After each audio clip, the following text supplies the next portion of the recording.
Petrol आणि diesel दरवाढीमुळं मध्यमवर्गीयांचं सामान्य माणसाचं कंबरड मोडलेलं आहे। एका बाजूला बेरोजगारी प्रचंड आहे या देशामध्ये आणि या चुकलेल्या परराष्ट्र धोरणामुळे आता पेट्रोल आणि डिझेलचे दर वाढलेले आहेत, गॅसचे दर वाढलेले आहेत।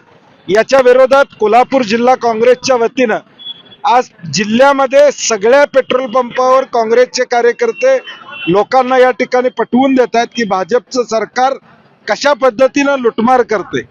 इकडं शेतकऱ्यांना खतं मिळत नाहीत, शेतकऱ्यांना त्या ठिकाणी डिझेल दरवाढीमुळे फटका बसलाय, महागाई वाढत चाललेली आहे आणि आज तर कोल्हापूर जिल्ह्यातली परिस्थिती अशी आहे की 30% पेट्रोल पंप बंद आहेत। म्हणजे लोकांना पेट्रोल पुरवठा देखील व्यवस्थित करू शकत नाहीत। त्याचा निषेध करण्यासाठी आज जिल्ह्यातल्या सगळ्या पंपावर काँग्रेसचे कार्यकर्ते या ठिकाणी उतरलेले आहेत। नाही, मोदी आहे तर सब मुमकिन आहे, म्हणजे काही होऊ शकते। म्हणजे थाळ्या वाजवायला सांगतील किंवा टाळ्या वाजवायला सांगतील, आता काही होऊ शकते। त्यामुळे इकडं त्यांनी जाहीर केलं की लोकांनी प्रवास कमी करावा, पेट्रोल डिझेल कमी वापरावं, ते मात्र 10 देशाचा दौरा त्या ठिकाणी करतात। आमचं म्हणणं या 10 परदेशातल्या दौऱ्यातून नेमकं भारताला काय मिळालं हे थोडं जनतेला कळालं तर बरं होईल की या आणीबाणीच्या काळामध्ये त्यांचा दौरा आणि त्या दौऱ्यातून भारताला फायदा काय झाला, भारताचा रोजगार वाढला का, भारतातली महागाई कमी होणार आहे का, परराष्ट्र धोरणाच्या माध्यमातून डिझेल पेट्रोलचे भाव कमी होणार आहेत का, हे या ठिकाणी सांगणं अपेक्षित आहे।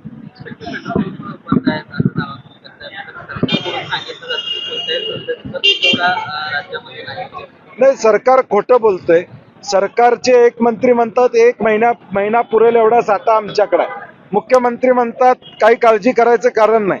हे सुपरफिशियल सगळा लोकांना संभ्रम अवस्थेत ठेवायचं काम सरकार करतंय। लोकांना हळूहळू मग पंप का बंद पडायला लागले, पंप का बंद व्हायला, आता आज देखील मला आत्ता फोन येतात जिथं आंदोलन जाते तिथं सकाळीच पंप बंद आहेत, म्हणजे पेट्रोल डिझेल नाही आहे, यामुळे बंद आहेत पंप।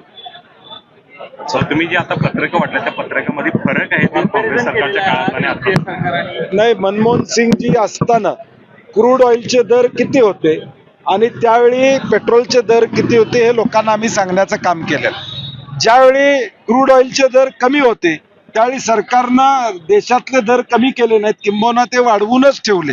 आता तुम्ही इराणच्या वॉर किंवा या लढाईमुळे झालं म्हणता, या लढाईमुळे त्याला थोडा हातभार लागला असेल, परंतु तुम्ही गेल्या 5 वर्षामध्ये क्रूड ऑइलचे दर कमी होते त्यावेळी त्याचा फायदा लोकांना दिला का, तर तो दिला नाही। हे आम्ही लोकांना सांगण्याचा प्रयत्न करतो।